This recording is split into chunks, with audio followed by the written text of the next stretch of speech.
I'm very pleased to introduce our second speaker, Roobina Karode, who is currently Director and Chief Curator at the Kiran Nadar Museum of Art in New Delhi.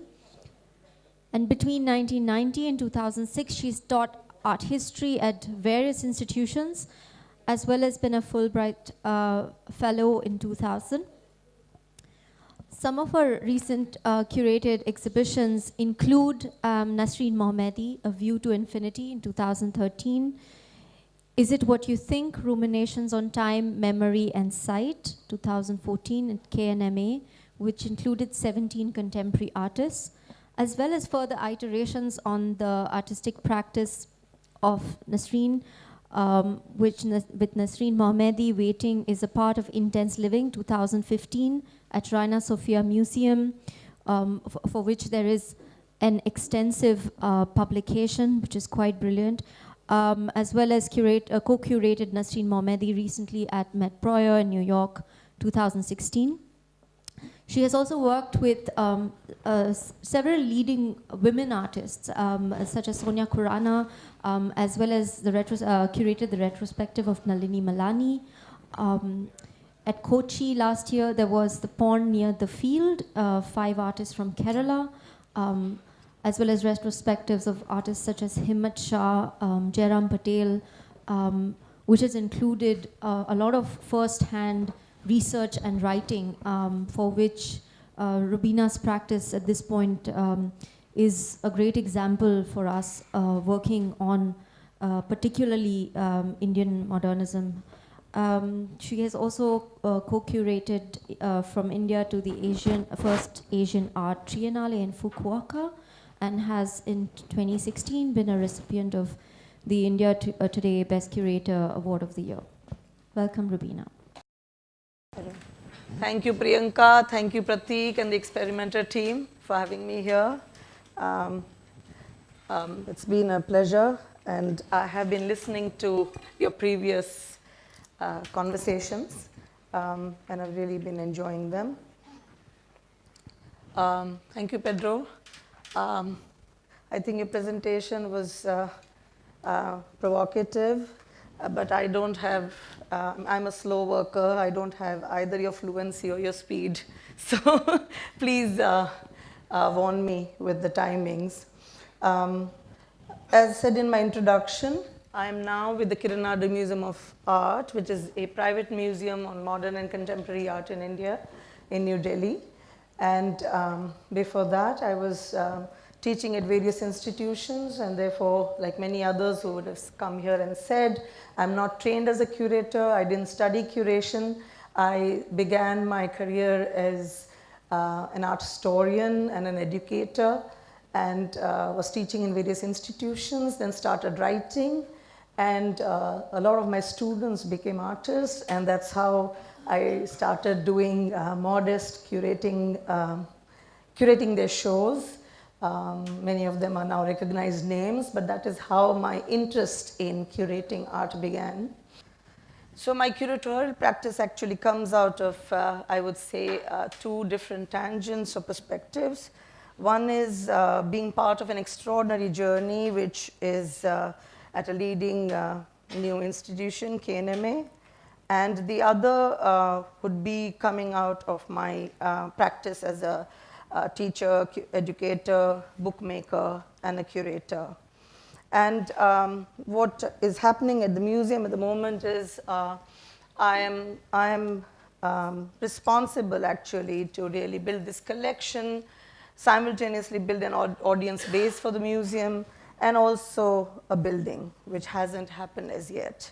So we are in a mall in Delhi with 18,000 square feet, but 34,000 total area that we have, and we have been functioning from there for the last 7 years. Obviously, the institution, of course, started as a collection-based institution, but has gone beyond it, because our interest is, in fact, in not really having a place just to house art objects or to consider it as just a display site, but really to start conversations and really create a place of confluence, which is very important to really to really work together and make a museum a living place. In building the collection, I would say when I joined the Kiranada Museum of Art, of course, I was familiar with a lot of heavyweight works in the collection, which are rare and seminal. But I got deeply interested in looking at underrepresented artists who have been really contributors and who have immense contribution to make to the history of modern Indian art. That's how I started looking at practices which were more away from mainstream, so to say. They were not part of the mainstream discourse of Indian art. And these were artists who were more reclusive, but they had many, many decades of work behind them. And I was intrigued by the fact that their practice was hardly known, or rather was brought into public consciousness. And that's how I started conceptualizing retrospectives.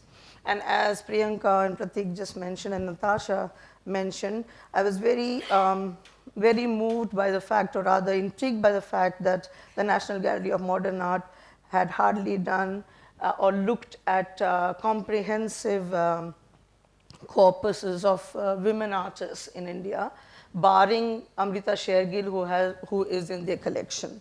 So this is how I started conceptualizing retrospectives, looking in depth at a single artist's work. The monographic exhibition was not really to do a linear chronology of sorts, or to really make a retrospective exhibition which talks, which really is straightforward and really in the way that solo exhibitions are done.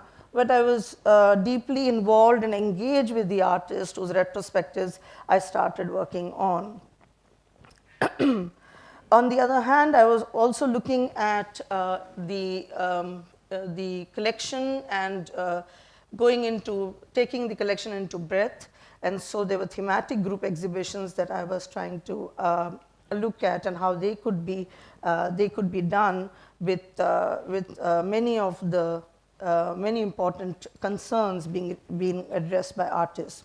So this was a kind of a bifocal vision for this new museum, which was really looking for new grounds for its own working, creating opportunities for new research and knowledge generation. So I'm going to start quickly with Nasreen Mohammadi.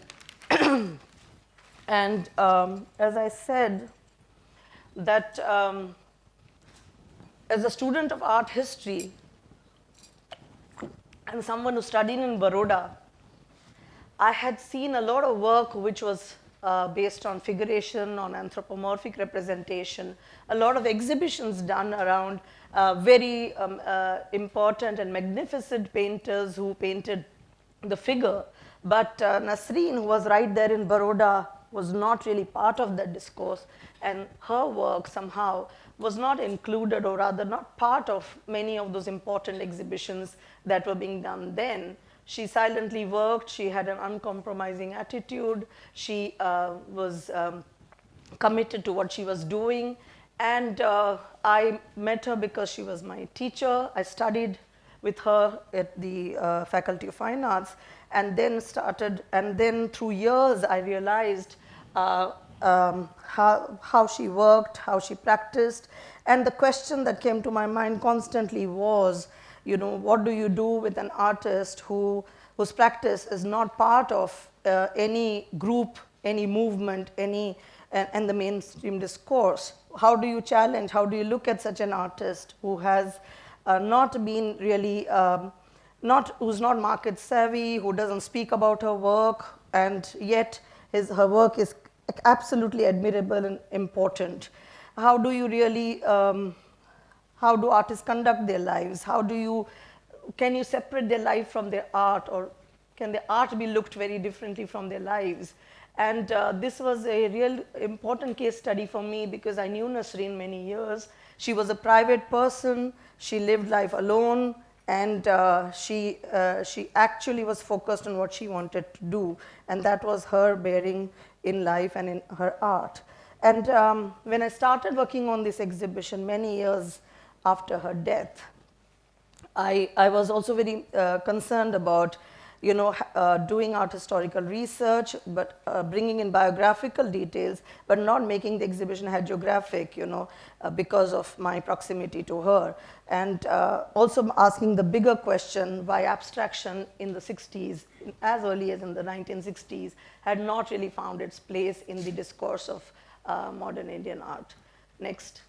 So as you see, the exhibition is made very sparse. It has, it had basically many art historical challenges. For instance, collating of artists' work, because to source her works was important to really have a comprehensive showing, which had never happened before. The artist herself never signed her works, never titled her works, never even wrote, never even put pointers to say orientations of her work, and therefore there were all these kinds of complexities when we started working on the Nasreen Mohammadi retrospective exhibition. But it was interesting because knowing the artist, I had some rare insights into her life, and that really allowed me to reconstruct the material that I was finding and sourcing to really bring the artist into the public realm. So there were 8 galleries which were dedicated to Nasreen's show from out of 15 galleries, and each gallery starts with an artist's voice. Okay, her own writings, and then it goes to the interpretations and writings by the curator, which is me. And that's how the exhibition was planned. Next.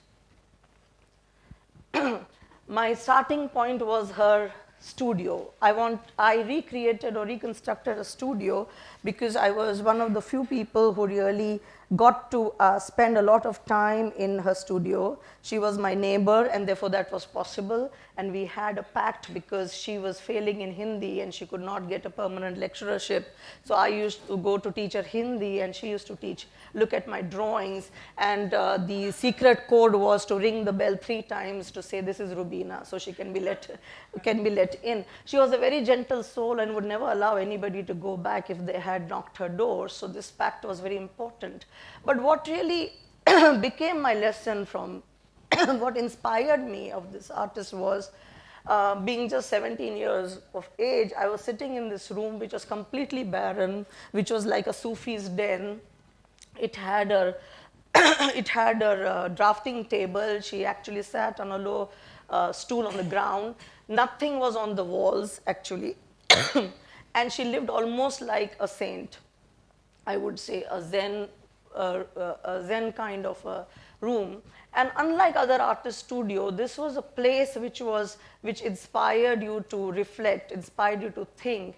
And though I was restless in the beginning and twiddling my thumbs because she would hardly speak to me, I then got very interested in this everyday thing, going in the evening and sitting and watching her. She was not a student, she was not a teacher, or she was not an artist who loved to talk about her work. So it was not learning through articulations and conducting interviews. It was completely about being in the space and learning through stillness, sitting there in silence, watching the artist's work, and really when she took a break to have a cigarette lit, one would have a small conversation, that was all. And this went on for many years of her life. When I started thinking about this exhibition, I was in a dilemma whether I should start the exhibition by talking about her illness. Because Nasreen was suffering from a Huntington chorea disease, and we had, as students, started observing that very early in her life, which is when we were just students in the first foundation year of drawing. And we saw her twitching and lunging and not being able to control her her neuromuscular functions. But being a private person, I did not want to start on that basis to really expose her life into the exhibition. And the exhibition throughout did not have anywhere an inkling about this illness, which she never spoke about, but it became more and more visible because of her condition deteriorating. In 1968, as early as 1968, she knew about her illness because 2 of her elder brothers were suffering from it, and they passed away from it. So she had seen death very close, and she knew about her impending death as well. And in 68, she wrote on a train journey that, her lines speak of troubled destinies and of death, and emotion without a word, and digging into inner strengths and energies. So her work and her art and her life was completely about interiority, about inner energies, and really looking inward and really finding a way out of this. Next. So you have, right from the beginning, she had no interest in figurative art, except that she's sitting here and looking at this cosmos and this world. And I just want to quickly, because there were many questions that came to my mind and which I asked myself while curating this exhibition and understanding about Nasreen. For instance, why did she give up oil painting? Why was she not interested in figures? Was it what was the reason behind giving up oil painting, or even treating oil painting as watercolor, making it translucent, making it completely transparent, completely doing away with excess? And that remains throughout her career, that she was really doing away with excess, doing away with everything, wanted to really have a life which was frugal and sparse. Next. Here is she. This is how she used to sit for long hours. She passed away when she was 53. And here you see how she was drawn to nature, and just started with a kind of a gestural abstraction. Next. I'm going to run quickly. I do want to point your attention to facts like the decaying palm, which has been swayed away, and the way she was, her travels took her to Japan, her travels took her to Middle East, where her father had business, and therefore we see many kind of multiple references and influences that came into her early practice. But gradually she gave up everything. She gave up objects, she gave up color, she gave up narrative, she gave up easel painting, she gave up everything and was only interested in working with lines and in black and white in a monochromatic image. Next. So for a very long time, artists, curators, colleagues, friends did not know about her condition and did not know about her trauma, because she was, as I said, a very private person. But as I used to visit her, I knew she used to write pocket diaries. And she used to actually make a lot of notations in those diaries and really keep it to herself, never shared those till her death. Only after her death, these very personal, private diaries came out into the public. And that is how we were able to avail, what all was happening in her life and make some kind of connection in when we were reconstructing her, her corpus of work and her oeuvre. And the early works, in fact, when she's in the 60s, she's writing a lot about death. She's writing a lot about beatings of life. And, she's also writing about anguish. She's reading Rilke, she's reading Lorca, she's reading Ghalib, she's reading many of these poets. And it's very interesting, while the works are not dated or timed or titled, the diaries have timings like 3 a.m., 5 a.m., 6 a.m., 4 a.m., 2 a.m., and even dates at times when she was really going through this suffering alone. Next. So you see a lot of there is a sense of, how veins and nerves are being seen, the body is being evacuated, the body is disappearing, and so the materiality of her world is disappearing, the volumes are going away, the material is going away. Next. And she comes to something so frail and resilient like this. In fact, I remember she used to pull out her hair and tell us, draw like this, draw a line like this, like the hair. As delicate as the hair and as resilient as a hair. And that's how she came down to really very bare lines. Next. But if you see something like this, it explains her mental condition, And a lot of those private diaries talk about and read about what I would call as, mechanisms of coping. She was reading philosophers, she was reading poets, and she was trying to understand and comprehend her own life. And these were the labyrinths that she was trying to relieve herself from. and this anguish is quite visible. And I would say that though the early phase is a very gestural and lyrical in its abstraction, it is the most agitated phase of her life. Next. This is the turning point when in the 70s she realized that she was losing control of her hand, and the quivers of her hand were coming out in her work. And like any other artist, she was wanting to conceal that, being very private, not wanting people to know that she was losing her control over her muscles and her nerves. And from this time onwards, even here there's a great sense of delicacy and great sense of doing away with messiness and doing away with excess. Next phase that you see, next, is this. So from very lyrical, gestural, nature-based abstraction, she moves towards geometry.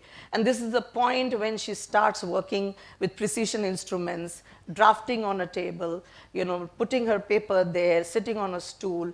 And really, it demanded more attention, more discipline, and more rigor and restraint from her. But she went through it, and she started working with rapidography pens and came to a geometric abstraction. And this is a work that I really like because it talks about the mist and the vapor of the sea that she really so encountered all the time in her family house in Kihim in Bombay, close to Bombay. She spent a lot of time near the sea as well as in the desert, and therefore light has a very special importance in her oeuvre. Next. Something like this. Now, what is very interesting for me is,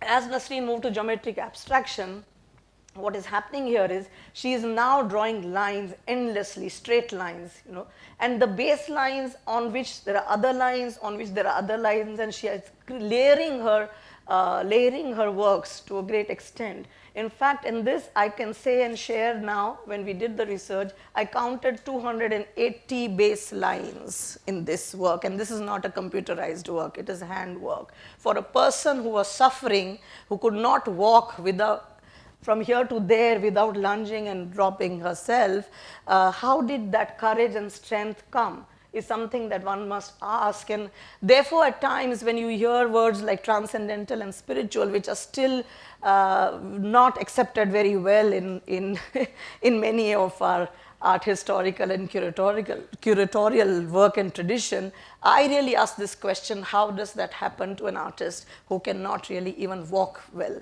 who works to this extent to really reach somewhere where she wants to? Next. So what happened during the reconstructing of these works was, how do we time and date these works? And after a lot of working on this and a lot of research on it, because even the family was not aware of her work because she never lived with the family. So they had no idea how to date the work. They had not seen her working as much as somebody like me, who was a student, who was also her confidant in one sense, who used to be there, not create fuss, not create trouble, sit there quietly, who would be there. And what I realized was that working with other friends and colleagues and even psychoanalysts, she was using the surface edge to edge when she began her geometric abstraction, which is using the full page. And what you see in her work is she starts from canvases this size, and gradually she just comes to size this much. And when the whole world at that time, or her whole group of people around her, artists, were really going bigger and bigger in their narratives and figural traditions, making big canvases, she was going smaller and smaller in her work, becoming really more and more frugal and sparse. Next. You can see for herself, what she was doing, and how she was working with this kind of an interest in geometry made expressive to really convey her work. Next. She talked a lot about emptiness. And I go back to the studio because when I was sitting in the studio, she would always tell me that, the world is with you all the time, and there is a need to withdraw. This withdrawal from the world is extremely important to reflect. And the other thing she talked about is why one needs to empty out. The moment you empty out everything that is irrelevant, unnecessary, this emptiness is important for some flash of lightning to enter you. That knowledge cannot enter you, that lightning cannot enter you unless you have emptied yourself. So the notions of emptiness, nothingness, and these became extremely important to her. And of course, she was grappling with this idea of the unknown all the time. This is a part of the exhibition, as it was, the exhibition followed completely her aesthetic of being very, very fluid, very sparse, and kept very muted. Next. So I'm just going to quickly run through some works of hers. Next. She was inspired a lot by music, and that was the only thing she heard through the night, because in the day she used to be teaching, in the evening she only worked at night. And she used to play always Bhimsen Joshi because she thought he had a healing voice. And music became an extremely important part of her life because of her abstract workings and her impulse towards abstraction and effect. Next. Just go back 1 second. So many of these questions were about whether these works were in graphite or in ink. And she was quite she used to tease us because she never let out any of her secrets of working. She never wanted anybody to know how she worked. And in fact, after a lot of investigation, it came through that only the base lines were in graphite. She used to dilute the ink so that the ink looked like graphite, okay, to create those kind of tones. Next. Photography was a very important part of her life, but she never showed her photographs when she was alive. And this was very interesting for us to see what was the relationship between photography and her work. And that was a revelation when we put these things together. The diaries, her own writings, her photographs, and her drawings. Next. I'm going to quickly go next. Architecture and light entered into her life then. Next. And I just quickly want to talk about these photographs, which are very interesting to me. They still follow the same singular pursuit that you see in her drawings, which is not about anything, not about location, not about specificity of time, not about specificity of what the building is about, whether it's an Islamic building or not, but much more about what she was pursuing. And her pursuit was much more about from here to there. It is about pathways. It is about embracing the unknown. Next. Next. This is in Japan. This is in Bombay. Next. You see a lot of movement in her work, and this is something I find very interesting, that though each drawing has something else to offer. It's a continuous journey. It's a continuous movement towards something. Next. And in the later works, what we see is the grid goes away, the edge-to-edge working goes away. She needs to speak less, she needs to do less, and that's how she goes towards a very concentrated way of, almost a symbolic way of presenting what she's doing. Next. And towards the end, I mean, there are some photographs which are very interesting to me, to draw something and come to something like this, where she's completely liberating herself of all material and almost lifting herself, ascending as if, lifting herself from the ground. Next. This is at the Reina Sofia. There was an iteration of the exhibition. And I want to draw your attention that when spaces change, new challenges come in. The Kedan Nada Museum of Art had an intimate space to offer. We could create that space. This is Reina Sofia, which is a hospital building turned into a museum. It has huge colonnades and huge spaces which are tunnel shaped. Next. And my concern was that these tiny small works may lose their significance or lose their presence. But to my surprise, what I found here was Nasreen almost liberated herself. She was like, the music was in the air. She became music. She became echoes, and she was almost haunting in this space. And I found that it almost brought me to tears, because I could feel that what she aspired and what she looked for was happening to her works here. And in spite of the architecture being so prominent, the works took their presences, and really next. These were first time the photographs shown, which was also happening in due course of time as one was going art historically forward. Next.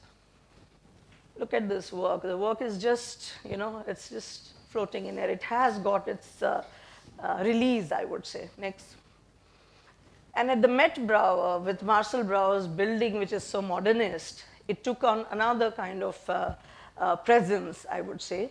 And though the works were the same, it was a shorter, briefer version because of lack of space, it became much more tighter and much more dialogical, I would say, because the photographs and the drawings were almost going together in a passage, so you could see and turn and see the relationships being made. Next. Quickly, I can just 5 minutes, yeah. So about Nasreen, I also want to just add,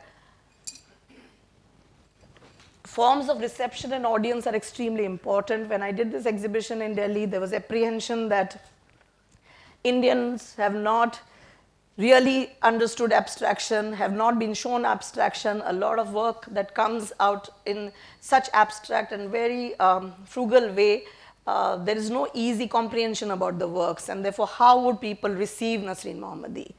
And most times people feel that abstraction has no content, has no story, has no narrative, and therefore one is not able to build that bridge. But that was the effort done at the museum to really bring people into, starting the journey right, bringing them into the studio where they sit and meditate and then start a journey which is very silent and very sublime. In Reina Sofia, I was very, very surprised because audiences there had already seen a lot of Latin American women artists. There's a lot of emphasis now on looking at women artists and abstraction. And so she was received, though she was an unfamiliar name, she was not a known name at all. There were huge crowds that came to see Nasreen Mohammadi's work, and they were completely taken aback because her work breaks stereotypical notions of Indian art, that Indian art is colorful, Indian art is figurative, Indian art is this or that, and she was somebody who really could be seen anywhere. She became almost like a universal sovereign artist. And in Met Brouwer, in fact, I think her identity also as a Muslim artist was brought in, which is not the case because, I don't think she lived with that idea of being a Muslim artist. She was extremely secular artist. Of course, she drew from mystical traditions and from metaphysical traditions and from Hindu and Islamic traditions as well. I'm just going to briefly leave you with this, just counter to something like doing retrospectives, which are, monographic exhibitions with a lot of work shown, like in Nasreen's case, 140 works were shown, so that one could go through a journey of an artist and see what the trial and tribulations are. This is a thematic exhibition that was done in 2014. Is it what you think? Ruminations on time, memory, and sight. And I think sometimes the reason to put up exhibitions is also access. Give access to researchers, give access to other people so they can re-examine and come out with questions. It's not just about a curatorial position, it is also allowing people access to this material, which really then brings many different perspectives and point of views. So what we had done is, next, I'm just going to run through the exhibition because it's a very different kind of exhibition. The artists who really are for long years involved with, I will say, socially engaged artists, not engaged artists, and who were really, post-Babri Masjid demolition, what was happening in India with right-wing fundamentalism coming in, fascist divisive politics coming in, and a lot of uncertainty that has come into our part of the world, who address these concerns who addressed these concerns became part of this exhibition, and a lot of the spaces in this exhibition were just immersive environments created. There were installations with an assembly of objects, there was sound work, there were projections, there were works where you had to spend time, had to engage and participate, and also the question of censorship. Will such an exhibition, could this exhibition happen elsewhere or not? How do we deal with censorship? What are the fears when some police people walk into the exhibition and we have to say, oh, this is next, I'll show you what happened. So this is Vivan Sundaram's memorial, and I cannot tell you the entire story, but as you can see, it is talking about regimentation, it's talking about when demolition happened, what happened, how these barriers were put there, and the masjid was allowed to be raised down. And also things like a man dying on the road and nobody can really claim his body, and then the artist has to really create a memorial for him, and many others. Next. On the other hand, very poetic evocations by Rumana Hussain, same kind of a thing, talking about memorial, using commonplace material, but evoking the idea of fragments and idea of death. Next. Next. I'm going to run now. Shiraze-Hoshiari sound installation, where you can, when you're looking at these memorials and tombs, you're hearing azan, you're hearing Christian choir, you're hearing Buddhist Buddhist chanting, and all this going together in what she called breath. Next. And something like this, the police, a whole police group came to see this exhibition because somebody told them something about it. And one of my colleagues, just who had some alert mind, went and said, "This is God Tirthankara, please do Naman." And they all started doing Naman, can you believe? And that was enough to tell them, okay, to pacify them. You know, where here is the man who, you know, symbolizes non-violence. Here are the swords which symbolize violence. And India being a country of non-violence, what is happening to us? The inner voice. Next. And Idris Khan, you know, who actually, this was blasphemous because I was told not to show this in the show. I could be just, the mullahs could go after me, because it says God is great, but at the same time, it is also overwriting the Quranic verse, you know. So he has used Hindi and Arabic text and created this wall. When you go to Hajj, you throw stones to ward off the devil, and that's where the stones are collected in this vortex of, you know, a funnel which takes all the stones in, which is called the Devil's Wall. Next. Next, I'm going to quickly go now. Next. And this is very interesting. Anita Dubey using styrofoam material, which is a material which is used for packaging, to create these kind of structures to talk about the attack on Iraq, you know, the invasion of Iraq and what happened then. Next. Next. And quickly, I'm just going to talk about Anwar Kanwar's lightning testimonies, which was 8 projections, which simultaneously challenged the viewer to look at simultaneous histories of sexual violence and rape on women in many parts of India, including going back to partition and many other historical references. And on the other hand, you had next Navjot Altaf, who said lacuna in testimony. So here is lightning testimony, which has actual records by, you know, by narrators who narrated stories. And here is Navjot, who abstracts this and says that you will always have a lacuna in testimony. You will never come to know actually what the event was historically, what the reality of the event was, how many died, how many were crucified, and what was really the impact of such a thing. And I'll end here. Thank you very much.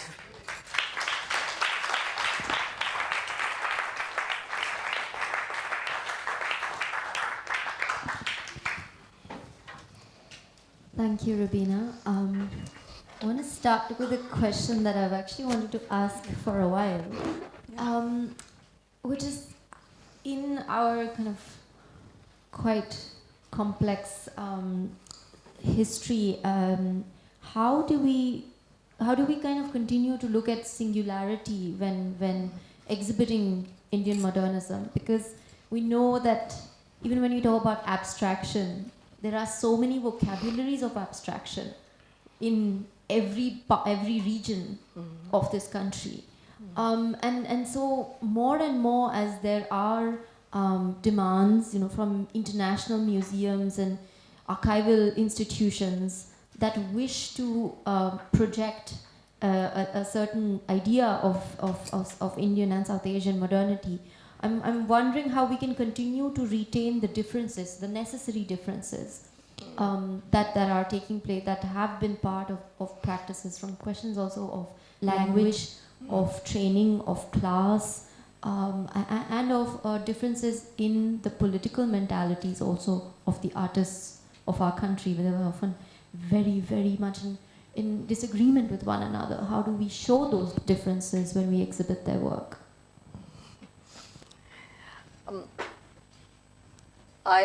I'd like to start from saying that my interest in looking at Nasreen's work started from the fact that it's very easy to really look at her work and fit her easily into what was happening as minimalism in the West, because she falls very easily into that.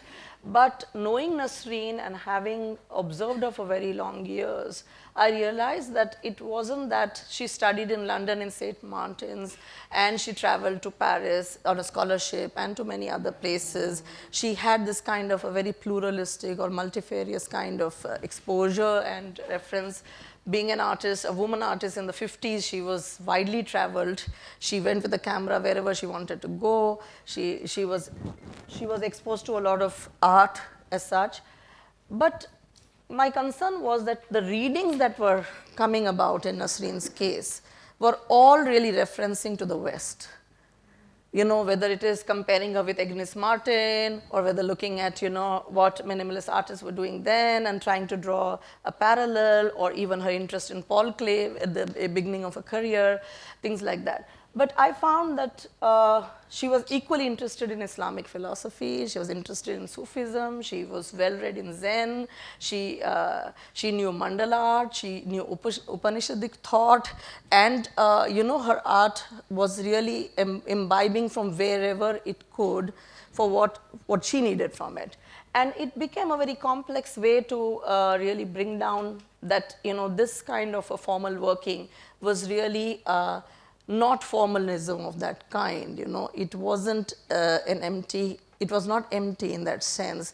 The mystical, the metaphysical, and each were feeding into one another. And so how do you look at such an artist? How do you talk about transcendence or spirituality? How do you talk about a dematerializing matter in her work? And so I thought that there would be a way. So I really researched very hard into understanding what she was drawing from Sufism. For instance, her interest in mathematics or number was not just purely as calculations. I would go to her sometimes and she would talk about the magical number 9 and what it symbolized, and and I was wondering where did these, and she had this fetish, she would, in the morning when we would go to the college together, she would say, look, 1, 2, 3, 4, 5, 6, 7, 8, 9. She would actually wear 9, okay, because 9 was a number, okay. But to get into that, into those modes of really understanding where all this was coming up and what were her interests, it went beyond just mathematics and geometry. It really went deeper into things, and she was evolving a language very different, yes, and therefore I thought that was very important to know and write about, and I'm still writing on it because I was not able to do what I was to do when this exhibition was to happen, but I'm still grappling with so many things. And yes, abstraction is, for instance, Himmat. I did Himmat after her, and Himmat really works with, he's a nomad. He really goes into the landscapes of Rajasthan, and it's the openness of the space and the way he lives and experiences life that all translates into his working. Or for that matter, Jairam, who believed that destruction leads to creation, and therefore he used to fire his wood and burn it, and from that burnt process really came out his work, this whole idea of pain or rage or whatever he was living with. So yes, they are singular and I call them singular because they are highly individual practices. They did not fit into any kind of existing canon about saying that in India, if you want to talk about abstraction, it has to come from either mandalas, or it has to come from some existing tantric tradition or neo-tantricism. They didn't fit anywhere. They didn't fit there at all, and therefore it was very difficult to really look at their practice and talk about where they really belong. And for me, that was really the starting point to see this practice and think about these three artists who really did not care where they were slotted. Yeah. I don't know whether this answers your question, but yeah.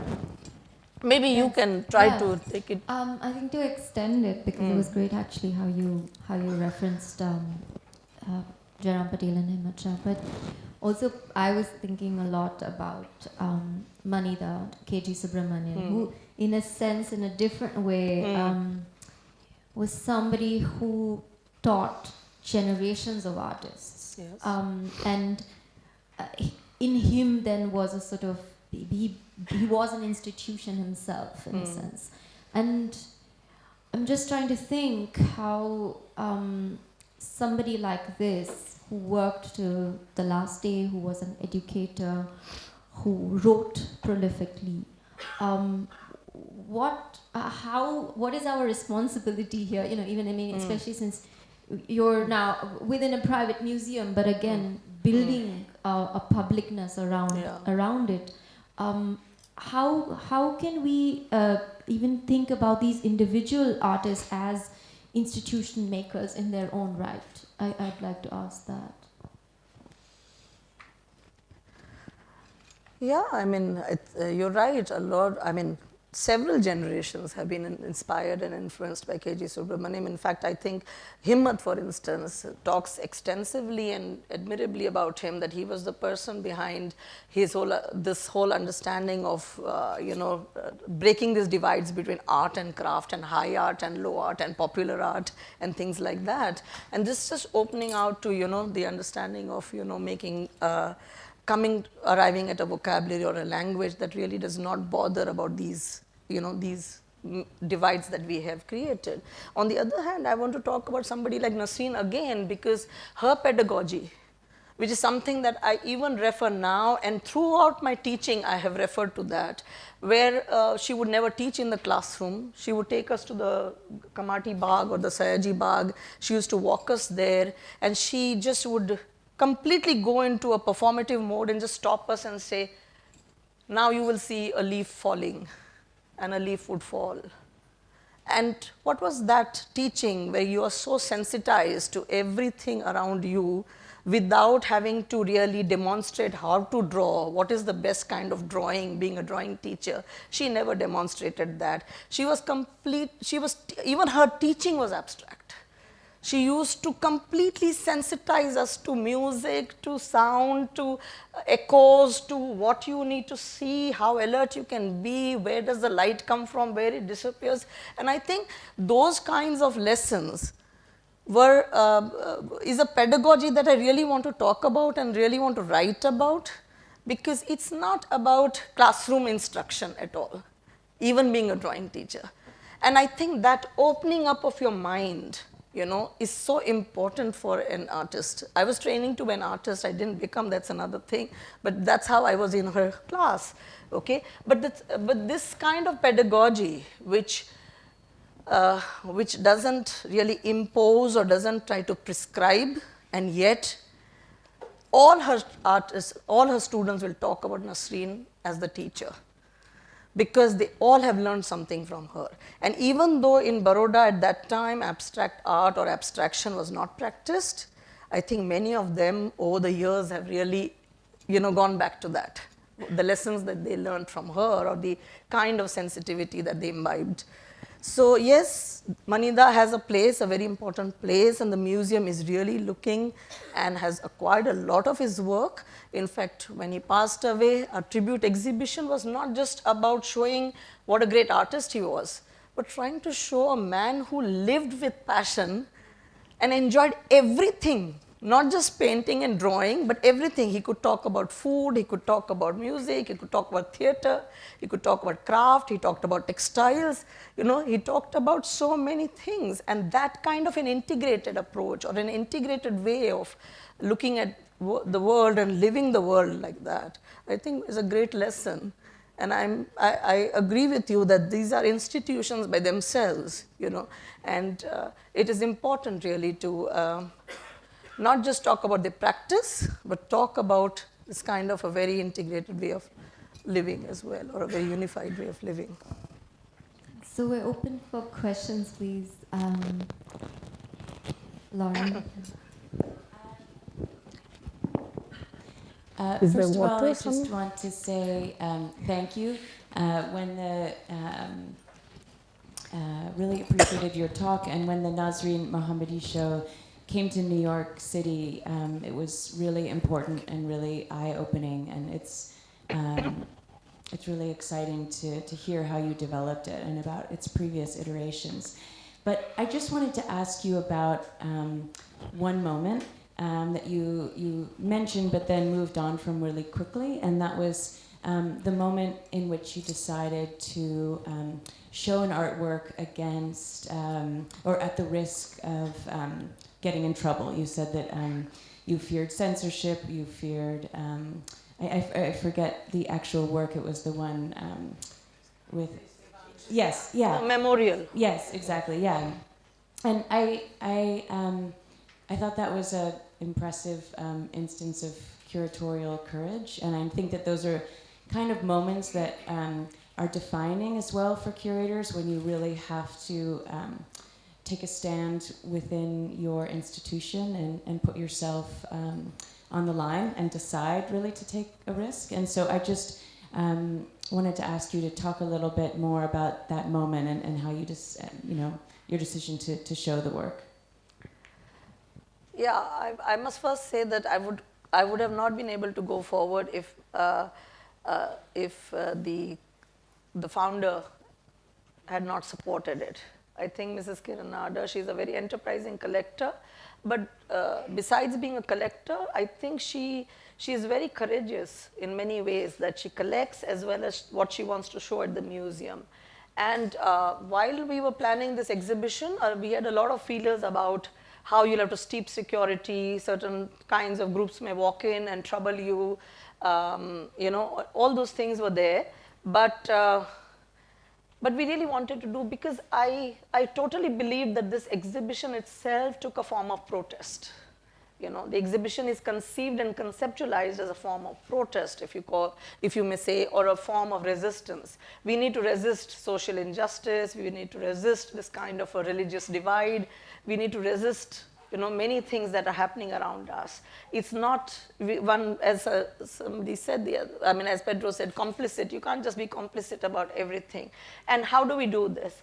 And very interestingly, I have not talked about the programs that we do around the exhibition, for which I really work very hard on that, because I believe that museums are for people. When my practice was independent, or when I was working with galleries who invited me to curate, there was a completely different relationship there, because a lot of that meant some galleries wanted to do exhibitions but were not interested or thinking about the public. But a museum must think about the audience. It must think about the public. It must think about who all can be brought in. And while during that exhibition, when Is It What You Think, we had a group of taxi drivers come in, we had a group of doctors come in, we had a group of lawyers come in. And sometimes these groups were brought in by artists, like Amar brought a lot of groups like that. We brought a lot of groups like that. We brought parents of school children, so that it's not just the school children who see it, but the parents must understand what is going on in this exhibition and why these are important things to know. And so sometimes it's not just about curating an exhibition, or exhibition making is what you start with, but it becomes much bigger than that. The project really grows when you start bringing more people into the project, and it becomes more participatory and much more dialogue oriented.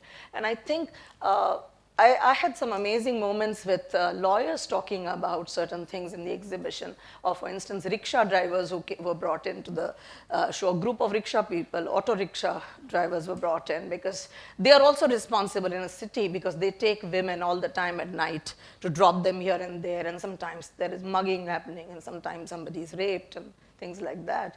And so so there was a lot of momentum actually that was built. And in fact, from this exhibition, a part of this exhibition went to the Assam State Museum, where Amar Kanwar's lighting testimonies was shown, because nuns, a group of nuns, wanted to really respond to this exhibition. So the spillovers of this exhibition have been very interesting. And I think sometimes, yes, there is fear when you begin initially. You feel that it should not harm a young institution which is just building itself up. You're not even 6 years into making a museum, and you're doing an exhibition which can outrage someone. But it was absolutely important to do, And I think it's a need of the time. And I'm still, at this moment, I've curated an exhibition in which I have shown 94 works of M.F. Hussain, an artist who could not even die in his own country. Who was exiled because he had, God knows, thousands of cases pending on him. And for the last many, many years, nobody has really put up 94 works of his in an exhibition space which is visited all the time. And it was a call to take, and we have gone ahead with it. And till now, we have not had any such issues.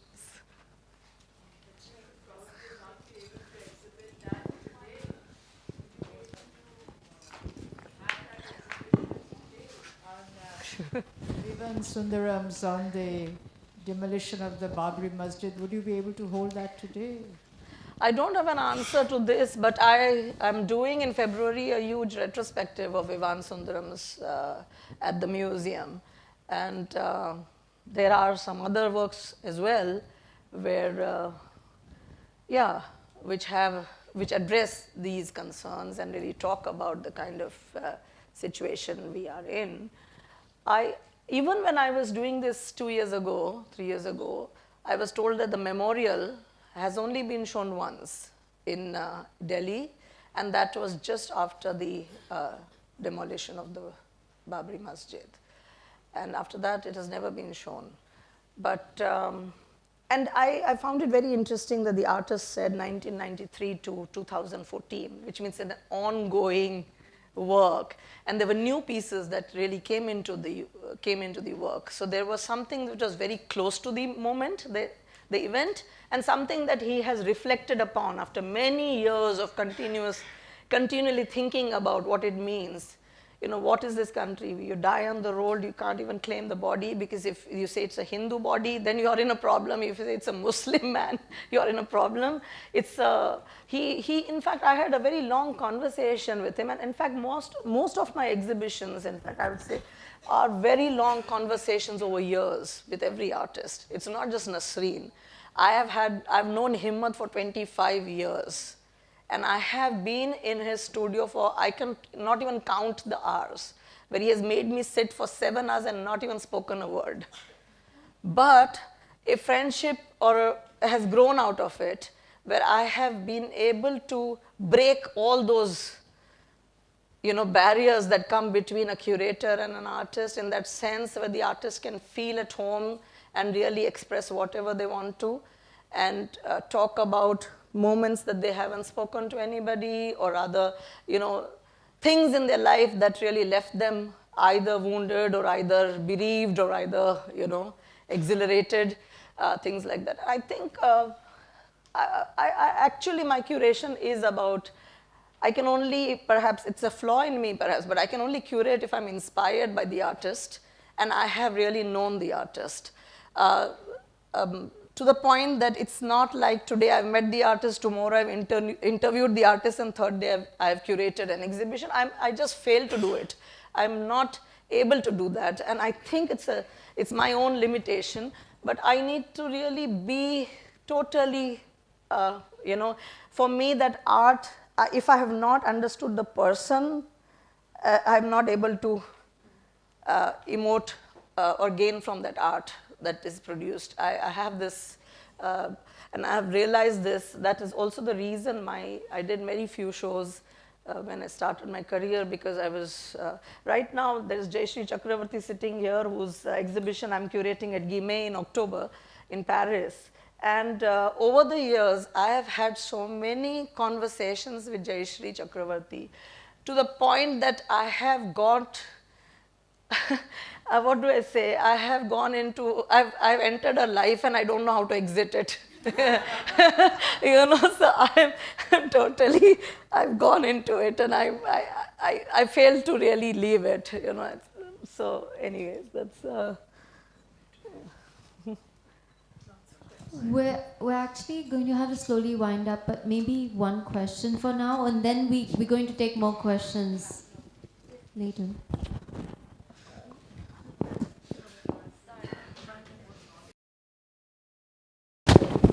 Hi. Thanks, Roobina, for a really... Thank you. For a really wonderful, perspicacious presentation. Really enjoyed it. Thank you. You know, I'm just sort of from Vivan to Nasreen. Just, I mean, when one talked about, when one heard you speak about Nasreen, one realized that more than anything else, the entire show was really about uncovering and touching on several contours of suffering. You know, all the various idiolects of suffering, the various intimacies of suffering, its morphologies, anatomies, so on and so forth. Now, I just want to sort of use this occasion to prod you to maybe sort of cogitate a little about the entire process of mounting a show. You know, more often than not, one realizes that there is a certain desire in her works to be mounted in a manner which underscores their neatness, their tightness, their isolationist propensity, you know. And that's the way these works speak to you as a reader, as a viewer, and as a curator. Now, my question to you is, do you as a curator want to, in fact, to re-invoke her own sort of vocabulary, want to go against the grain, you know, as it were, and mount the works in a manner which in some weird manner actually do a kind of a service and a disservice both to her language by creating a kind of an atmosphere that's messy, you know, that's untied. Did that thought ever cross your mind? Because, you know, all the time, I mean, I really enjoyed the show, and I was totally moved by the way in which you had anchored and, you know, created this experience for all of us. But I was also wondering about whether one could actually situate an artist like her in a field of contradictions. And this is once again to refer to the fact that there are so many occasions when one doesn't really touch on the contradictions of the artists because one wants to actually create a kind of a narrative around the artist's practice. Thanks. You put it so eloquently. I'm so drowned in your words, so beautifully. You spoke very beautifully. I'm just, no, really, I mean, the way you put it. Every time that you curate, you know, it's very interesting. The first thing that comes to your mind is, what would I have done if I had not done it like this? I have this dilemma all the time when I curate an exhibition. I go alone and sit in that spaces and think, maybe I should have not done this like this. Maybe this doesn't work. Maybe next time I would do this. Maybe, you know, so there are these maybes, and always, for me, the project remains incomplete somehow.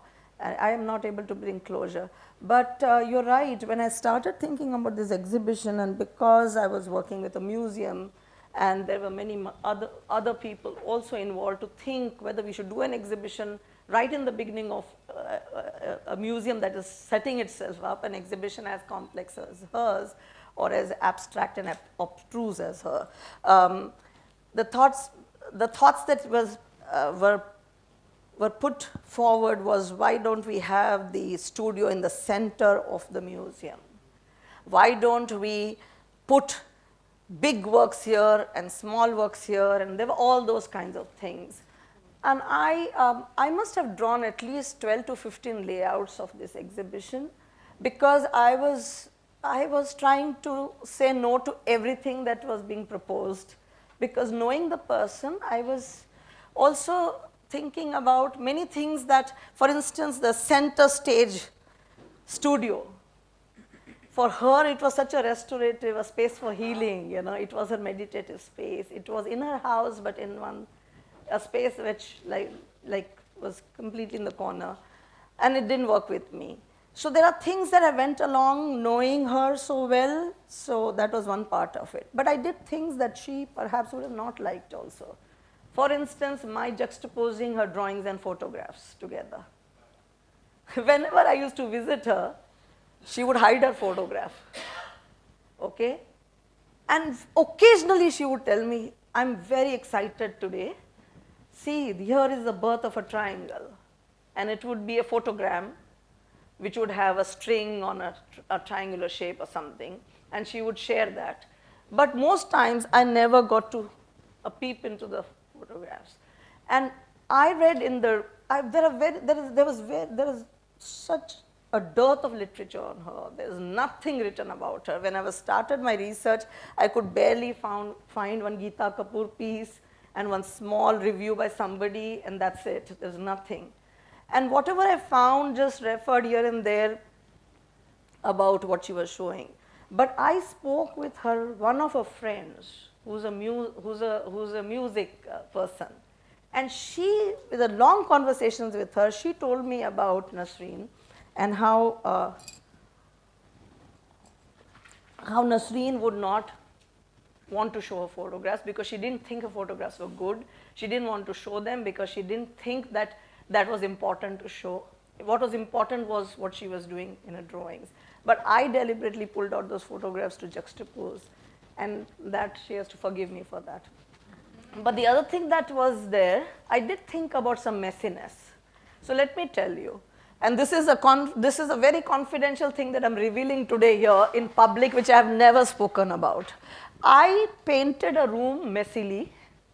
Now, because you have provoked me, I'm telling you, I painted a room, one of the galleries messily, where, showing strokes, gestural strokes and all, and tried to compose a work there. And I was, oh gosh, I killed her work completely.